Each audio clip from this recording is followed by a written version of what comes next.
Then, nais ko lang klaruhin yung pangalan na Locke Miller kasi kapag i-research natin sa Google yung pangalan na Locke Miller, mayroong lalabas na katulad ng pangalan ni Locke Miller. Itong tao na ito na naka-white, mayroong katulad ng pangalan niya na Locke Miller. Ano? Then, baka mayroong tao na mamaling akala.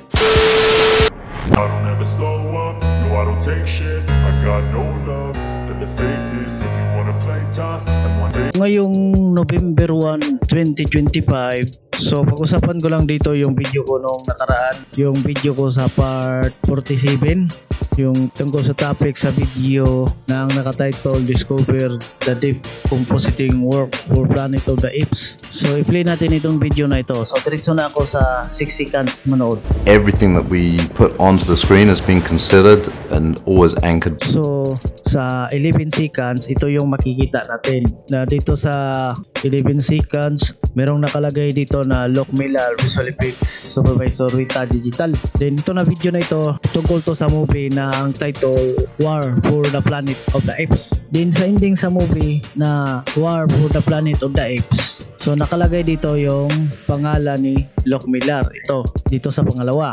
Then nakalagay din yung pangalan sa company na Weta Digital Ltd. Pero ang pangalan lang talaga sa company nila dyan is Weta Digital. Mayroon lang yung rason bakit tinugtungan yan ng Ltd. Ganon. Then take note lang, yung Weta Digital na company is pinalitan na siya ng pangalan. Ginawa na siyang Weta Effects. Kaya Weta Effects na ang pangalan sa company nila sa kalukuyan. Ganon. Dahil yung company nila na Weta Digital ay binili sa company na Unity. Then yung company na Weta Digital, ang ginawa sa Unity, dahil pinili na nila yung Weta Digital na company, ang ginawa sa Unity is ni-reset nila yung company na Weta Digital. Kaya pinalitan nila ng pangalan, ginawa na nilang Weta Effects. So yan yung dahilan, kaya yung Weta Digital na pangalan nila sa company is pinalitan ng pangalan, ginawang Weta Effects. Kaya yung Weta Digital na company at Weta Effects na company ay same company lang yan. Then panoorin ninyo yung video ko sa part 36 kasi pinakita ko dyan lahat ng ebidensya na yung Weta Digital na company talaga is dumating yung panahon na pinalitan siya ng pangalan, na ginawa na siyang Weta Effects yung pangalan sa company nila. So yung link sa video ko sa part 36 ay ilagay ko lang sa comment or sa description sa video ko na ito kung interesado kayong panoorin niya na video. Then, nais ko lang klaruhin yung pangalan na Locke Miller kasi kapag i-research natin sa Google yung pangalan na Locke Miller, mayroong lalabas na katulad ng pangalan ni Locke Miller. Itong tao na ito na naka-white, mayroong katulad ng pangalan niya na Locke Miller. Ano? Then baka mayroong tao na mamaling akala na sasabihin nila na itong tao na ito na katulad ng pangalan ni Locke Miller, siya daw yung totoo na Locke Miller na Visual Effects Supervisor sa Weta Digital. Then itong tao daw na makita sa video na ito na nakatitle Discover the Deep Compositing Work for the Planet of the Apes, na itong naka-white ng t-shirt, piki daw to na Locke Miller. So makasakaling mayroong magsabi-sabi ng ganyan, so bubo lang yung magsabi-sabi ng ganyan, then bubo lang din yung maniwala sa kanya, katulad sa kanya, bubo, ganon. Then ngayon, type ako dito sa Google, Locke Miller. Then dito sa kilid, nakalagay dito sa kilid, Locke Miller. Then yung itsura sa tao na ito is katulad lang sa itsura sa tao na ito. So ibig sabihin na si Locke Miller talaga to, itong tao nito, itong naka-white. Then dito sa ibaba, merong nakalagay dito na source Wikipedia. Then take note lang, yung Wikipedia is legit yan na nagbibigay ng legit na impormasyon. Then ngayon, itong Wikipedia, i-new tab natin yan. So yan. So dito nakalagay dito, Locke Miller is a New Zealand visual effects artist. He was nominated for an Academy Award in the category Best Visual Effects for the film Better Man.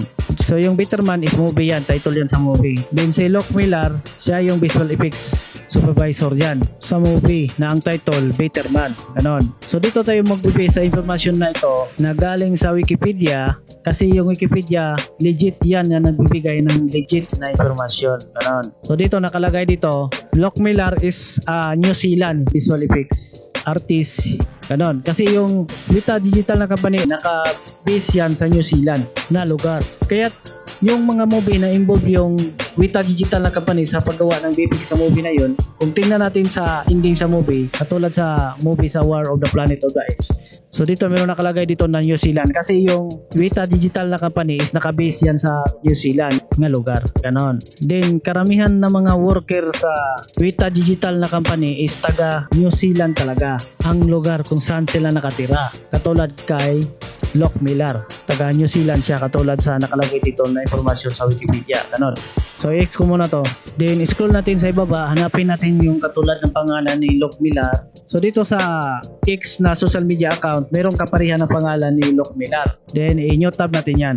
So dito nakalagay sa informasyon sa tao na ito na ang pangalan Lock Miller dito sa X social media account. Nakalagay dito, product and engineering leader. I'm just want to build fast medium projector Twitter Mesoscope. So yan. So based sa informasyon niya dito, masasabi ko na itong tao na ito ay hindi talaga to yung tao na Lock Miller na visual effects artist sa Weta Digital na company. Kasi sa informasyon nga nakalagay dito sa kanya ay wala namang nakalagay dito na Weta Digital na company or Weta Effects na company or merong makalagay na visual effects supervisor siya. Ganon. So yan ay ebidensya na yan. Then magbabase din yan sa post niya. Kung yung post niya is related sa visual effects or related sa trabaho na visual effects supervisor, then ngayon tingnan natin sa ibaba kung ano yung mga post niya. So ito yung mga post niya. So based sa nakikita ko sa post niya, yung mga post niya ay hindi related sa visual effects at hindi related sa visual effects supervisor na trabaho. Ibig sabihin lang talaga dyan na itong tao na ito ay hindi talaga to si Lock Miller na visual effects supervisor sa Weta Digital ng company. Nagkataon lang ito na kaparihan ng pangalan niya. Ganon. Di ngayon, hanap pa tayo ng katulad ng pangalan ni Lock Miller. So dito sa LinkedIn, merong Lock Miller dito. I-new tab natin yan. So dito, meron din nakalagay dito nga Lock Miller sa LinkedIn. Sa tingin ko siya din ito, yung tao na nandun sa X social media account. Then, ang ebidensya ko na hindi talaga to si Lock Miller na visual effects supervisor sa Weta Digital kasi nakalagay dito, California, United States. So yan ay ebidensya na yan kasi dapat ang makalagay dito na lugar is New Zealand. Kasi kung tingnan natin yung informasyon ni Lock Miller dito sa information galing sa Wikipedia. So ito yon. So i-new tab natin. So yan, nakalagay dito sa informasyon sa Wikipedia tungkol sa tao na Lock Miller ang pangalan na visual effect artist. So si Lock Miller taga New Zealand. So yan. Pero dito, ang nakalagay dito is California, United States. So ibig sabihin lang talaga na itong tao na ito is hindi ito si Lock Miller na visual effects supervisor sa Weta Digital. Ganon. Kasi nagkataon lang to na kapariha to ng pangalan niya. Ganon. Di ngayon, hanap pa tayo ng katulad ng pangalan ni Lock Miller. So ito, sa ibaba, meron din katulad ng pangalan ni Lock Miller. So, new tab ko yan. So yan, so dito meron nakalagay dito a new era of medium engineering. So hindi ito si Lock Miller na visual effects supervisor sa Weta Digital kasi kung siya to si Lock Miller dapat mayroong makalagay dito na visual effects supervisor siya sa Weta Digital na company or Weta Effects na company. So walang nakalagay na ganyan dito. So kaya hindi ito si Lock Miller na visual effects artist para sa aking analyzing. Kasi hindi naman imposible na mayroong kaparihan ng pangalan sa tao. Lalo-lalo na kung yung pangalan na nilagay is first name at last name lang. Hindi siya full name. Ganon. Hindi kasali yung middle name. Kasi once na ang nakalagay is first name at last name, mayroon talagang kaparihan dyan. Marami nang nangyayari ng ganyan na mayroong kaparihan ng pangalan sa first name at last name. Hindi na yan bihira. Ang bihira lang mangyari yung kaparihan ng full name na yung first name at middle name at last name is kapariha lang siya. Yan yung bihira na mangyari. Pero yung hindi full name, yung first name lang at last name is maraming nangyayari dyan na kapariha ng pangalan sa first name at last name. So dito, ang nilagay na pangalan dito, Lock Miller, yung Lock first name, din yung Miller last name. Kaya hindi posible na merong kaparihan ng pangalan sa kanya, Lock Miller. Ganun. Then, hindi natin alisin yung posibilidad na sa lahat ng kaparihan ng pangalan ni Lock Miller is mayroong posibilidad na mayroong nanggaya dyan sa pangalan niya, ni Lock Miller. Then ngayon, dito naman tayo sa YouTube. Type tayo dito, Lock Miller. So maghahanap tayo ng katulad ng pangalan ni Lock Miller. So dito sa itaas lumalabas agad yung katulad ng pangalan ni Lock Miller dito sa YouTube. So in-YouTube natin ito. So tingnan natin yung videos niya. So ito yung mga video upload niya. So hindi naman to related yung mga video niya sa visual effects at hindi ito related sa visual effects supervisor na trabaho. Kaya hindi ito si Lock Miller na visual effects supervisor sa Wita Digital. So i-open natin itong isang video niya. So ito yung itsura niya sa tao na kaparehas na pangalan ni Lock Miller. Actually, parang ito din yung tao na nandun sa X social media account. Yung tinignan natin kanina, parang siya din to. Then ngayon, hanap pa tayo ng katulad ng pangalan ni Lock Miller sa ibaba. So scroll natin. So yan o, katulad ito ng pangalan ni Lock Miller. So in-YouTube ko to kasi mamaya, tingnan ko to mamaya yung YouTube channel niya. Then ito, parehas din ng pangalan ni Lock Miller. So in-YouTube natin yan. Then scroll pa natin sa ibaba. Then ito, katulad din ng pangalan ni Lock Miller. So in-YouTube ko yan. So scroll pa natin. So yan o, kaparehan ng pangalan ni Lock Miller. Then i-YouTube natin to. Then scroll pa natin sa ibaba. So yan o, katulad ng pangalan ni Lock Miller. So new tab. Then scroll pa natin sa ibaba. So yan o, dito maraming Lock Miller na pangalan. So new tab natin to lahat.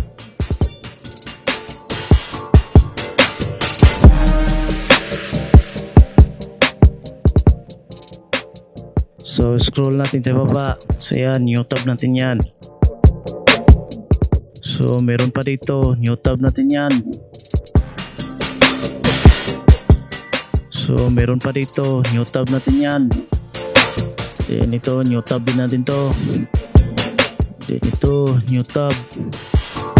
So napakaraming pangalan na Lock Miller sa YouTube. Then ngayon, tingnan ko na yung mga YouTube channel nila sa pareha ng pangalan ni Lock Miller.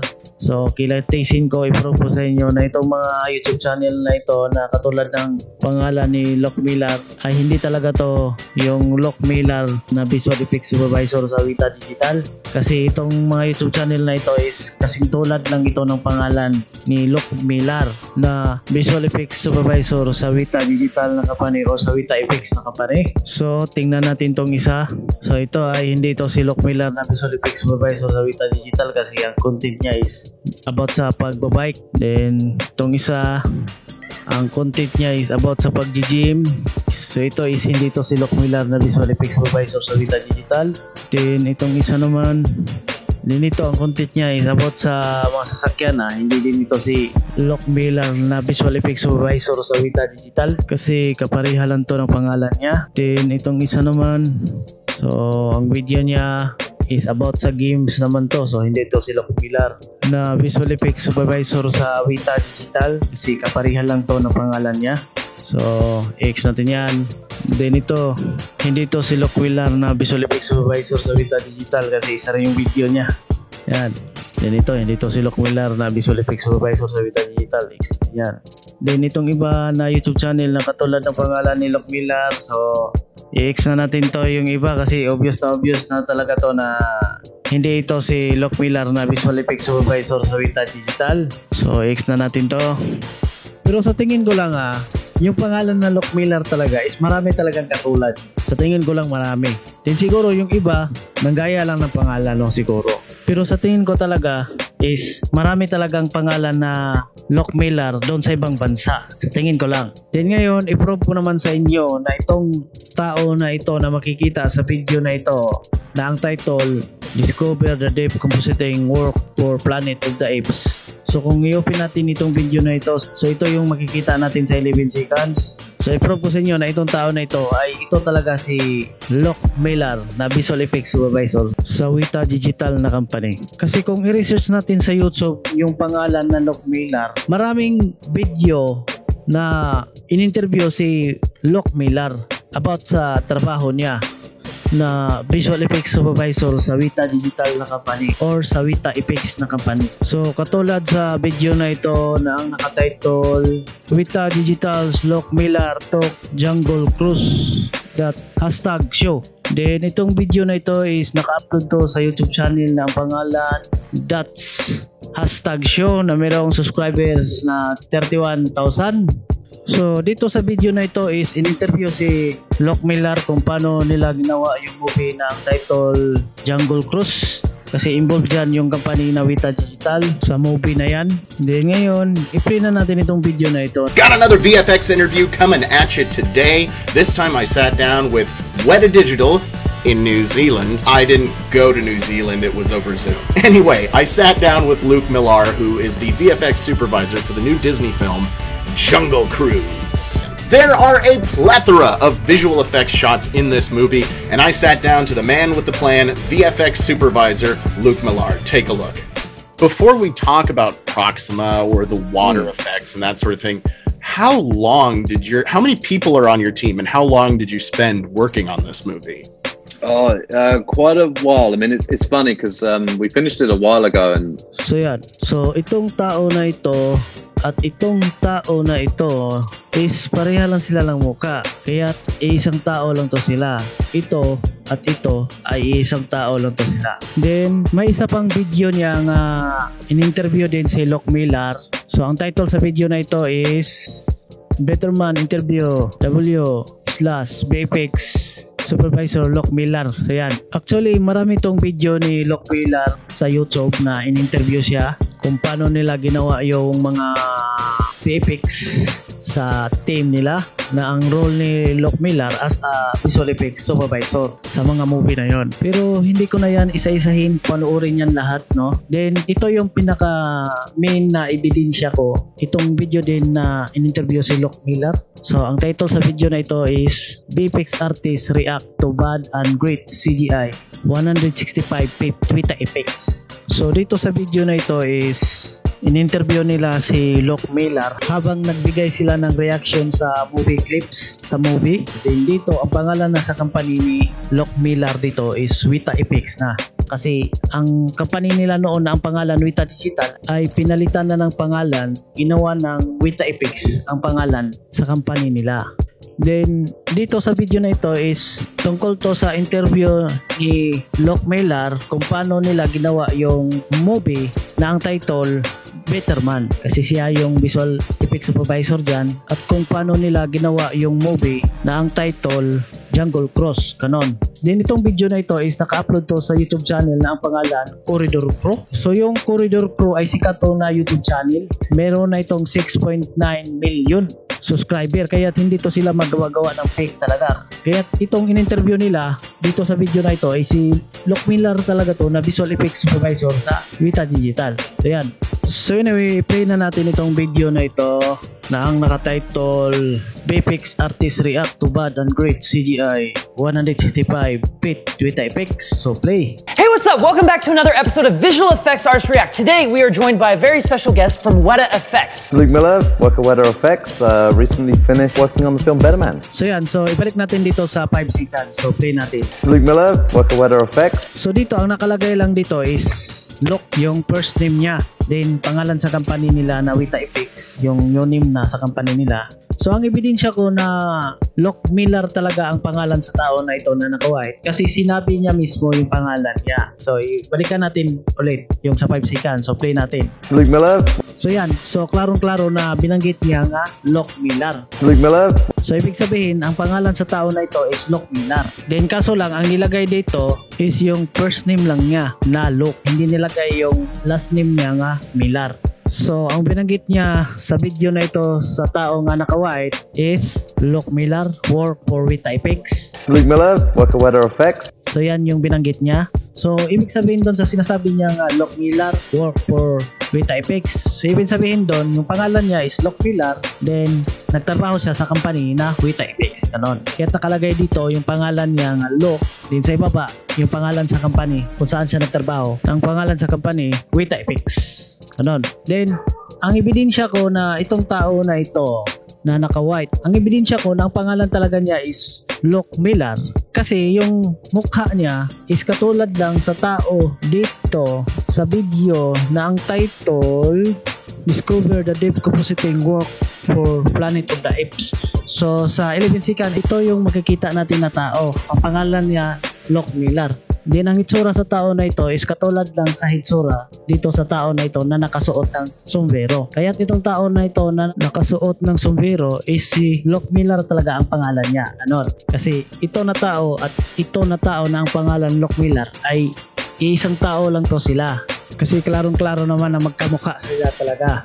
Din ang isang ebidensya ko din na Locke Miller talaga ang pangalan niya dito sa tao na nakasuot ng sombrero, na siya talaga yung Locke Miller na visual effects supervisor sa Weta Digital. Kasi dito sa video na ito na ang nakatitle, VFX artist react to bad and great CGI 165 feet Weta Effects. So in-interview dito si Locke na nakasuot ng sombrero kung paano nila ginawa yung Bitterman na movie. Din ngayon yung Bitterman na movie is dinaload ko siya sa YTS.mix yung full movie niya. Din ngayon tiningnan ko siya sa ending ng movie habang play ko siya sa video player, pinanood ko yung video. So yung merong makalagay na visual effects supervisor Locke Miller, so doon ko siya nakita sa 2 hours and 9 minutes and 25 seconds. So dito merong nakalagay dito visual effects supervisor Locke Miller. So klarong-klaro na nakalagay dito yung Locke Miller na pangalan. So ibig sabihin lang talaga na itong tao na ito na nakasombrero at itong tao na ito ay iisang tao lang sila at siya talaga si Locke Miller na visual effects supervisor sa Weta Digital na company or Weta Effects na company. Ganon. Din dito sa paggawa ng movie sa Bitterman, so yung Weta Digital na company sa panahon na ito is pinalitan na ng pangalan, ginawa ng Weta Effects. Din ngayon, hinanap ko sa ending ng movie sa Bitterman yung merong makalagay na Weta Effects. Is doon ko siya nahanap sa 2 hours and 13 minutes and 21 seconds. So dito meron nakalagay dito visual effects and animation by Weta Effects Ltd. Kanon. So merong karugtong na Ltd pero ang totoong pangalan lang talaga sa company nila is Weta Effects. So mayroon lang yang rason bakit dinugtungan yan ng Ltd. Pero ang pangalan lang talaga sa company nila is Weta Effects. Kanon. Then dito napansin ko lang dito na wala nang nakalagay na New Zealand kasi ang Weta Effects na company is under na siya sa Unity na company. So dito sa pinakita ko is medyo blurry siya kasi yung video nga dindownload ko na full movie sa Bitterman is low quality lang siya, 720p lang ang dindownload ko. Meron namang option doon na 1080p at yung mas high pa pero 720p lang yung dindownload ko para madali lang ma-download yung movie. Ganon. Pero klaro naman talaga dito na Weta Effects yan. Capital letter lang yung Weta. So Weta Effects yan. Then next ko lang klaruhin. So sinasabi ko sa video na ito na yung movie na Bitterman is dindownload ko siya sa YTS.mix. Then gusto ko nga wag kayo mag-download doon ng full movie sa Bitterman na movie sa YTS.mix kung saan ako nag-download. Wag kayo mag-download dyan. Kasi gusto ko na bilhin niyo yung original copy sa Bitterman na movie para kung ano mang makikita ninyo na pangalan sa tao sa ending ng movie or pangalan sa company sa ending ng movie is legit talaga yan na involved sila sa movie na yan na Bitterman. Kasi yung pinanood ninyo na movie na Bitterman is original copy. Ganon. Then ulitin ko na yung tao na makikita sa video na ito na ang nakatitle Discover the Deep Compositing Work for Planet of the Apes. So dito sa 11 seconds ito yung makikita natin na tao. Merong makalagay dito na Locke Miller Visual Effects Supervisor Weta Digital is itong tao na ito is ito talaga yung legit na Locke Miller na Visual Effects Supervisor sa Weta Digital na company o Weta Effects na company. Ganon. Kasi ang tao na makikita natin dito is in-interview siya sa iba't ibang YouTube channel kung paano yun ginawa na mga movie na siya yung Visual Effects Supervisor sa mga movie na yun. So siya talaga yung totoong Locke Miller na Visual Effects Supervisor sa Weta Digital na company. Hindi yung tao na katulad ng pangalan niya na makikita natin doon sa X social media account at makikita natin doon sa link na website. Ganon. At dito sa YouTube channel na ang pangalan Locke Miller. Ganon. So kung gusto ninyong panoorin yung mga video na pinakita ko sa video na ito, so i-research lang ninyo ito sa YouTube kasi pinakita ko naman yung mga title sa video na ito. Take note lang, mayroon akong naranasan na glitch sa YouTube. Din iwan ko kung yung nag-glitch ay hindi na yun babalik yung nag-glitch. Din yung naranasan ko na system glitch sa YouTube is habang panoorin natin yung video is yung logo or picture profile sa YouTube channel na yon is hindi siya makita. Ganon. Then minsan din pati yung pangalan sa YouTube channel niya ay hindi siya makita habang pinanood natin yung video na yon. So yung video mapanood ninyo pero yung pangalan sa YouTube channel niya na doon dapat makalagay sa ibaba ng video ay hindi makita yung pangalan sa YouTube channel sa ibaba ng video. Ganon. Pero kung palit ulit siya tingnan taga-araw is babalik na siya sa dati. Malagay na yung logo sa YouTube channel at pangalan sa YouTube channel. Ganon.